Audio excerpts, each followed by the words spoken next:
Tale of Amon, Book 1, Chapter 1. The Beginning. The Nazi sub swam in the murky depths at the bottom of the Potomac River, just a few miles from the city of Washington, D.C. The year was 1944.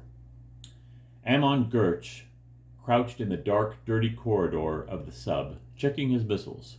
He was a good Nazi and a good man. It wasn't always easy to be both, and this concerned him. "Hans," he said to the man lying under the missile he was working on, "does it ever make you wonder if we've crossed a line somewhere?" Hans grunted.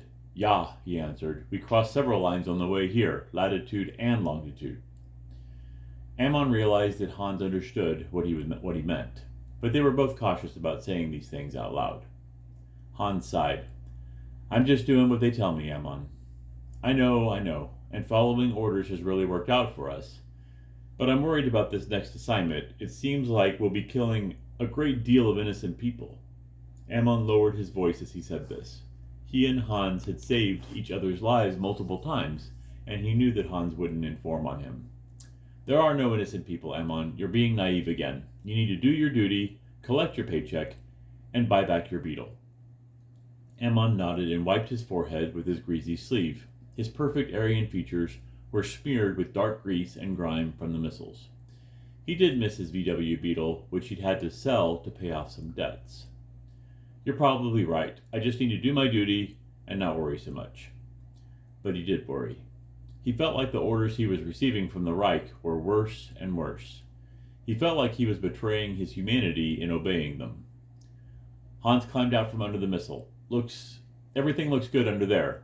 Can you get it mounted back in the tube without my help while I go check on the next one?" "Yeah," said Amon. "And after that, let's go get some crackers. I'm getting hungry." "You're always hungry," laughed Hans, moving down the narrow, cramped corridor and out of sight. Amon maneuvered the missile back into the tube and turned to look down the corridor, which was dimly lit in red light.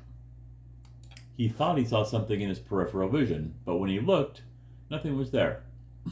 He turned back to the missile, closed the tube cover, and used his greasy wrench to secure the bolts on the cover.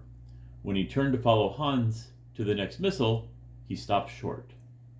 At the end of the corridor stood a little blonde girl, maybe 10 years old.